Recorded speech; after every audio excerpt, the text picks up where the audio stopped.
This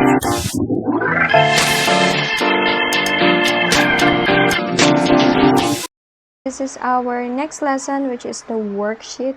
Okay, sa worksheet po, naka-Excel file po tayo lahat. Sayang po hindi nyo po naranasan magdala ng mahabang worksheet pad. Anyway, so saka na po yun. Or naranasan nyo na po dati nung college kayo. Okay, anyway po, so you have here the parts of the worksheet. We have the title portion. Kinopya ko lang po yung problem na sinagutan natin sa adjusting entries. We have rules, silly, balhag cleaners, worksheet, September, date, mali spelling. Okay. Then we have particulars. Then sa baba po, yung accounts natin from the given. So ito po yung given. Okay. Nilipat ko po ng pin. Yan. Ito po yung given data. Nilipat ko lang po siya dito. Okay, yan. And plus, yung additional new accounts from the adjusting. Ito po yun. 5 po sila. Pinasok ko na po siya dito. 1, 2, 3. Then yung payables na dalawa. 1, 2. Okay, naka-freeze panes po ako para madali po natin makita. Then we have columns. We have the first column, unadjusted, 1. Adjustments, 2.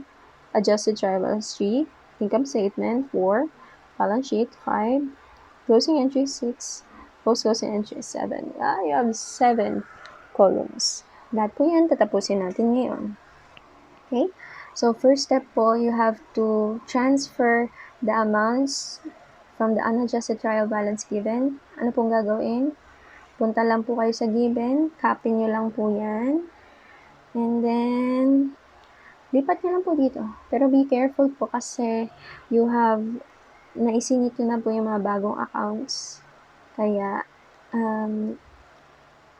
ingat lang po. So may sagot na ako, colored ko na lang siya. Okay, yan po. Kung mapapansin nyo po, may butas kasi yan po yung mga new accounts. Then the total, kinopya ko na din po. Then we go to the, tapos na po kayo sa 1, the first column. Then you go to the adjustments column na po. So sa adjustments po, hopefully, hindi nyo po dinilit yung inyong, kung sinabayan nyo po ako. Ito pong adjusting part. So yan po yun. So ang gagawin nyo lang po, isa-isahin nyo po siyang i-transfer sa kanyang account. So paano po yun? Ganito po yun. So for example, ito po, insurance expense po, ang naka-debit po siya 27,200 sa adjusting entries. So, ililipat nyo lang po siya. Punta po kayo sa worksheet. Then, you go to insurance expense. Nasaan yun? Insurance expense. Ito po siya. Naka-debit po. Ilagay nyo po yung amount niya, 27,200. Ang kapartner niya po, balik natin. Prepaid insurance, naka-credit, 27,200. Punta po kayo doon. Prepaid insurance, 27,200. Ano ba? Isang live. Okay. Then we have cleaning, sa adjusting entries po ulit. Cleaning supplies expense. We have 61,300, naka-debit. Punta lang po kayo dito. Cleaning supplies expense, naka-debit. Okay. And ang kanya pong katuwang ay cleaning supplies here, credit. 61,300. Okay. Then next, we have depreciation expense building, naka-debit.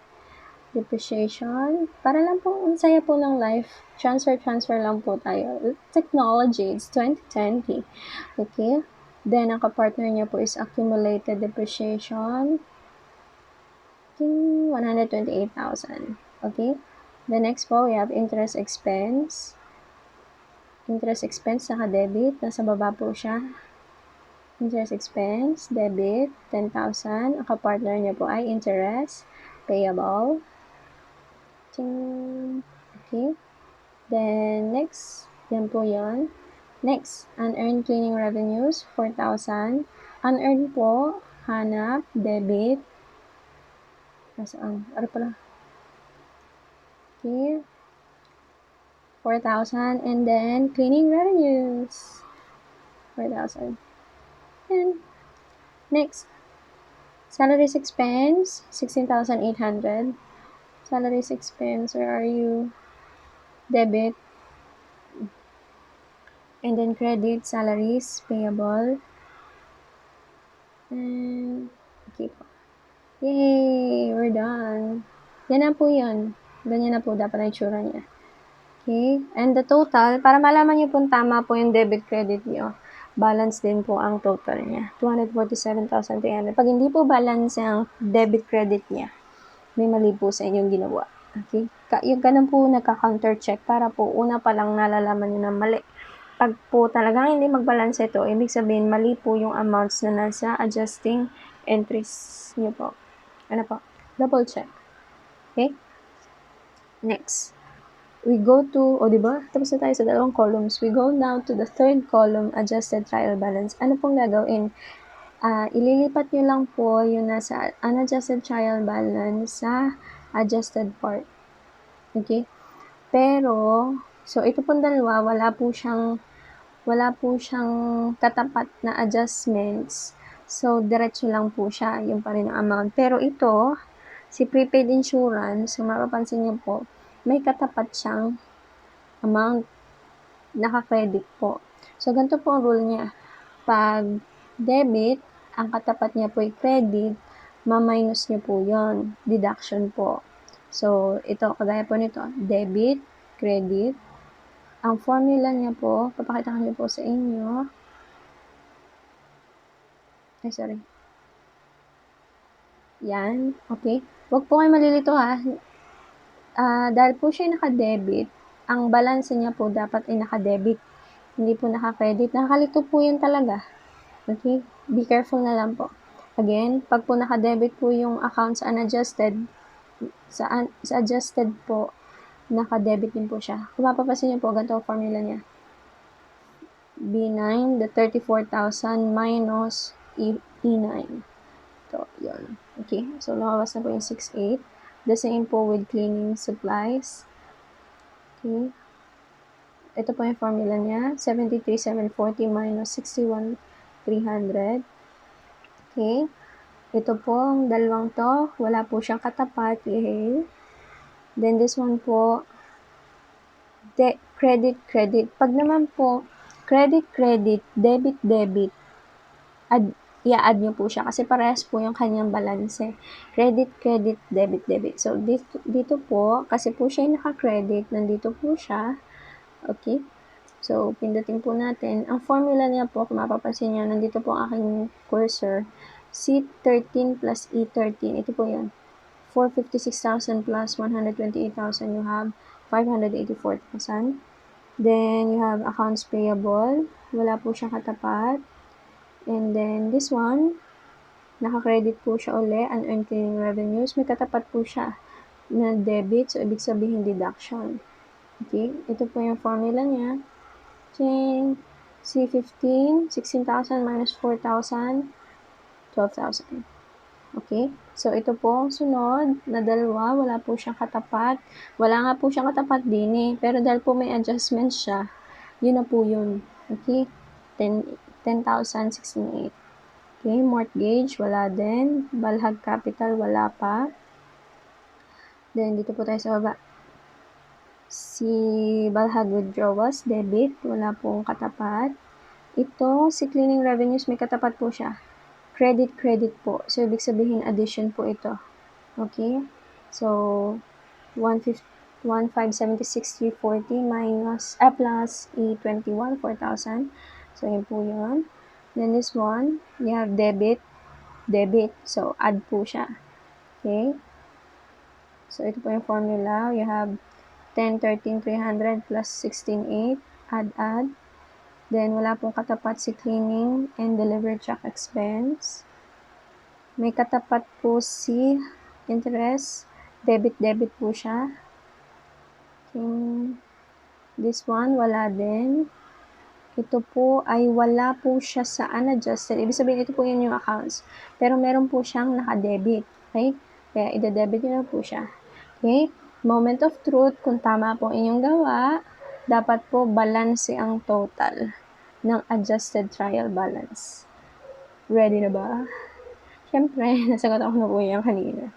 So, ang sagot po natin ay 4,072,740,000. Okay, you can practice this po ha, para to make sure if kayo po ay tama ang ginagawa. Okay? So, yan. Dapat po balance ito. Okay? Next. Tapos po tayo sa adjusted trial balance. You can go back sa video ko if hindi po kayo naiintindihan part. Okay? Ito po yung pros ng YouTube video. Pwede nyo pong balikan yung sinasabi ko. Okay? Anyway. So, next po. So, we're done with adjusted trial balance. Next, we go to the preparation of the financial statements. Dito na po na sa worksheet gagawin. Okay? So, sa worksheet po, you have income statement and balance sheet. So, ano nga po laman ng income statement? Income and expense account. Ang balance sheet po, assets, liabilities, and equity. So, let's start po with income statement. Sabi po natin revenues and expenses ang laman niya. Punta po tayo sa revenues part. Okay? Naka-credit po siya. Ang gagawin po natin, ilalagay po natin siya doon. So, ang ginawa ko po is, I just put the equal sign and kinapi ko lang po siya from the adjusted trial balance. Okay, and then, ting, yun na po siya. Then, also the expenses, the same. Kinapi ko lang po sila from the adjusted trial balance, which is katabi lang po niya. Ting, and the rest. Hinigit ko lang po siya pababa. Okay? Then, to make sure if I'll total it, so tinotal ko, I do this, summation of nung lahat ng debits. Okay, and I got this one. And then, this one is summation. Okay, wala naman po isa summation, dahil isa lang po yung naka-credit niya. Okay, then, hindi po balance, di ba? What I'm going to do, sa baba po ng mas maliit na amount, nag-formula po ako, you have to deduct 1,538,340 sa 1,546,80. Revenues minus expense. Sige nga po, revenues minus expense is ano pong tawag? Okay, dinida ko po siya. What do you call revenues? The answer for revenues minus expense, anong tawag? Net profit. Okay? So, naglagay po. Diyan po yung net profit mo. So, si cleaners, we don't know what, feeling ko ito po ay isang buong taon. Ang naging revenues niya na isang buong taon is 39,660 pa lang. Okay? So, yun. Then, okay, again po, yung mas maliit na side po, doon ko po nilagay sa baba niya yung difference between 1,580 and 1,540. And then afterwards, I will do the summation. Sa summation ko po sila, or ipag-add ko lang po sila, yung total po plus yung difference po ng dalawa. Okay, you have 1,530, 40, and ibababa ko lang po yung nasa kabila. Balance na po sila? Yes. Okay, magic. Yan po yun. So, checking again, the income statement, ang pinakahuling amount po should be balance. And then, the balancing figure actually is the net profit. Okay po, I hope it's clear. Okay, balance sheet po, assets, liabilities, and equity. So, ganun lang po uli, kagaya po ng income statement. You just have to copy this one from the adjusted trial balance. And this one, the credit side, hanggang kay withdrawals. Okay? So, hanggang kay withdrawals lang po si balance sheet. So, ang gagawin nyo lang po, you can copy, Control-C, or you may do, para po, if ever you have adjustments po from nakaraan, you just have to do the equal sign. Ginagawa ko po kasi si equal sign na lang para if may binago po ako from the previous amounts, nagre-reflect na po siya. Okay, yan na po ang laman ng balance sheet, assets, liabilities, and equity. Okay? Then, sa baba po ulit tayo. Yan. Para kita po natin yung buo. Hindi pa rin natin kita yung buo. Anyway, so ang ginawa ko po sa dulo, again, I do the summation ng buong debit side, and then the other side, I do the summation also of the credit. Then what I had was this one, 2.5 and 2.4. So hindi naman po siya balanse ulit. So what I will do, sa baba ng pinakamaliit, pinag-minus ko lang, I got the difference of 2.532 and 2.492,400. So yan po yon. Okay? And then, sa baba, I also again do the summation. Pinag-add ko po yung dalawang yon. And I have 2,532,060. Balanse na po siya. Chin! Okay. Balanse po siya. Okay? Then the balancing figure is net profit. Pansinin niyo po, si net profit at si net profit ay the same from the income statement and the balance sheet. Pag po hindi po sila parehas, may mali po sa ating ginawa. Okay? So, hanggang dyan muna po ang aking discussion for the worksheet kasi I need to discuss first concepts for closing entries and post-closing trial balance. Okay po? So, see you po sa next video. Bye-bye po!